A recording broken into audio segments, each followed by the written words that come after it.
नमस्कार दोस्तों, आज हम बात करेंगे आर्टिकल 370। तो भारतीय संविधान का अनुच्छेद 370 जम्मू और कश्मीर राज्य को विशेष स्वायत्तता प्रदान करता था। तो चलिए इसका थोड़ा सा इतिहास की ओर रुख करते हैं। यह अनुच्छेद राज्य की विशिष्ट स्थिति को मान्यता देने के लिए 1947 में भारत में जम्मू और कश्मीर के विलय के बाद जोड़ा गया था।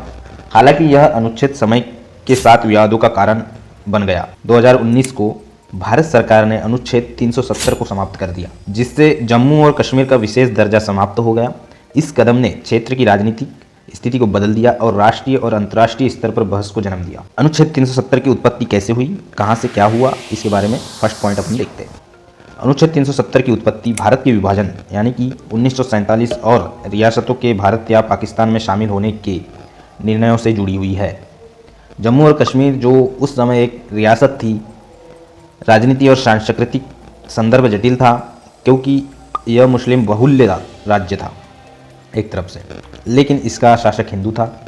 यह स्थिति विभाजन के समय बहुत ही संवेदनशील बन गई। भारत में विलय 1947 का परिपक्व। विभाजन के बाद जम्मू और कश्मीर के महाराजा हरि सिंह ने भारत या पाकिस्तान में से किसी एक के साथ विलय करने में हिचकिचाहट दिखाई, लेकिन पाकिस्तान से आक्रमण के बाद उन्होंने भारत से सैन्य सहायता प्राप्त की और उसके बदले विलय पत्र पर हस्ताक्षर कर दिया, जिससे भारत को जम्मू और कश्मीर में रक्षा, विदेश मामलों, वित्त और संचार के अधिकार मिल गए। इस प्रकार जम्मू और कश्मीर का भारत में विलय हुआ। माउंटबेटन की क्या भूमिका थी? लॉर्ड माउंटबेटन जो ब्रिटिश भारत के अंतिम गवर्नर जनरल थे, उन्होंने विलय पत्र को सुविधाजनक बनाने में महत्वपूर्ण भूमिका निभाई। माउंटबेटन ने यह आश्वासन दिया कि जम्मू और कश्मीर का भविष्य जनमत संग्रह के माध्यम से तय किया जाएगा, लेकिन यह वादा कभी पूरा नहीं हो पाया। अनुच्छेद 370 के क्या प्रावधान है, आइए जानते हैं। अनुच्छेद 370 भारतीय संविधान और जम्मू और कश्मीर को विशेष स्वायत्तता यानी विशेष दर्जा देने के लिए जोड़ा गया था। यह प्रावधान राज्य की विशिष्ट स्थिति को मान्यता देने के लिए था। इसे अस्थायी प्रावधान के रूप में माना जाता है और रखा भी गया था।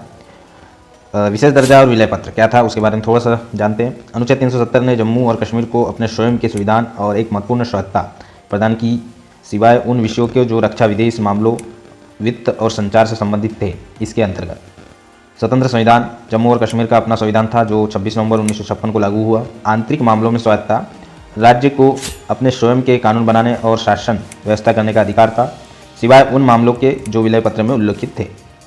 निवासियों के लिए विशेष अधिकार, अनुच्छेद 35A जो बाद में जोड़ा गया, जम्मू और कश्मीर के स्थायी निवासियों को विशेष अधिकार प्रदान करना था, जैसे कि संपत्ति की खरीद, सरकारी नौकरियों में अधिकार आदि। जम्मू और कश्मीर की राजनीति में अनुच्छेद 370 की क्या भूमिका है, ये जानते हैं।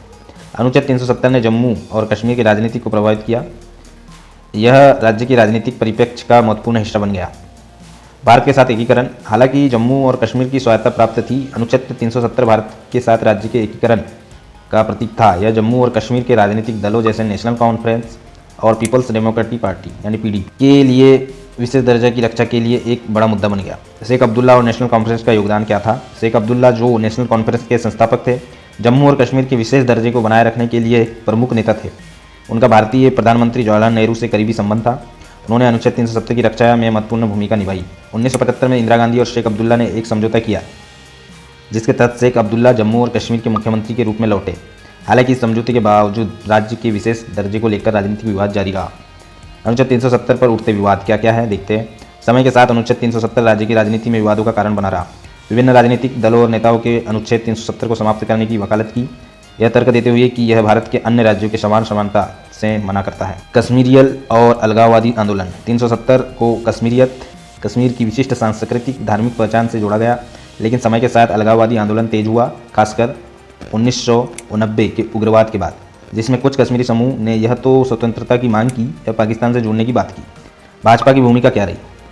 भारतीय जनता पार्टी जो अटल बिहारी वाजपेयी और बाद में नरेंद्र मोदी के नेतृत्व में सत्ता में रही, ने हमेशा अनुच्छेद 370 को समाप्त करने की बात की। बीजेपी का मानना था कि यह कदम जम्मू और कश्मीर को भारत के अन्य राज्यों के समान बनाएगा। अनुच्छेद 370 की समाप्ति 2019 में क्या क्या हुआ जानते हैं। 5 अगस्त 2019 को मोदी सरकार ने एक ऐतिहासिक कदम उठाते हुए अनुच्छेद 370 को समाप्त कर दिया। इसके लिए राष्ट्रपति आदेश और संसद में एक प्रस्ताव पास किया। राष्ट्रपति आदेश क्या था? राष्ट्रपति ने अनुच्छेद 370 के तहत दिए गए अधिकारों का इस्तेमाल करते हुए भारत के संविधान की अधिकांश धाराओं को जम्मू और कश्मीर में लागू करने का आदेश जारी किया, जिससे राज्य का विशेष दर्जा समाप्त हो गया। जम्मू और कश्मीर का पुनर्गठन, अनुच्छेद 370 के साथ ही जम्मू और कश्मीर का पुनर्गठन अधिनियम 2019 पारित किया गया, जिसके तहत राज्य को 2 केंद्र शासित प्रदेशों में बांट दिया गया, जम्मू कश्मीर और लद्दाख। इसके बाद जम्मू और कश्मीर को विधानसभा खत्म कर दिया गया और राज्य अब सीधे भारतीय केंद्र सरकार द्वारा शासित होगा। पड़ा यह कदम विवादास्पद था।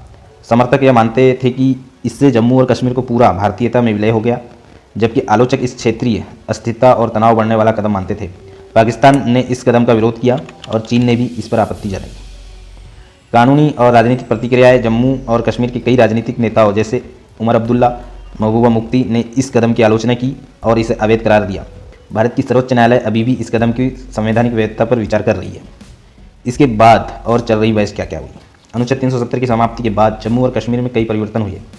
सुरक्षा उपाय। क्षेत्र में सुरक्षा बलों की संख्या बढ़ाई गई, कर्फ्यू लगाए गए, इंटरनेट सेवा को निलंबित किया गया, कई राजनीतिक नेता नजरबंद किए गए। विकास योजना। सरकार ने जम्मू और कश्मीर में आर्थिक विकास, पर्यटन और बुनियादी ढांचे के सुधार का वादा किया। यह कदम अभी भी विवादास्पद है। कुछ लोग इसे जम्मू और कश्मीर को भारत के अन्य हिस्सों के समान बनाने का कदम मानते हैं, जबकि अन्य इसे राज्य की स्वायत्तता का उल्लंघन और असहमति का कारण मानते हैं। अनुच्छेद 370 भारतीय संविधान का एक अनूठा प्रावधान था जो भारत जम्मू और कश्मीर की विशेष स्थिति को मान्यता देता था। 2019 में इसकी समाप्ति ने भारत और जम्मू कश्मीर के बीच रिश्तों का एक नया मोड़ दिया। यह कदम कुछ के लिए एक कदम आगे बढ़ने जैसा था, जबकि अन्य इसे विवादास्पद और संवेदनशील मानते हैं। यह विषय राजनीतिक, कानूनी और सामाजिक दृष्टिकोण से महत्वपूर्ण है। इसका भविष्य और प्रभाव समय के साथ स्पष्ट होगा। तो इसी के साथ 370 की ये संक्षिप्त में जानकारी थी। धन्यवाद।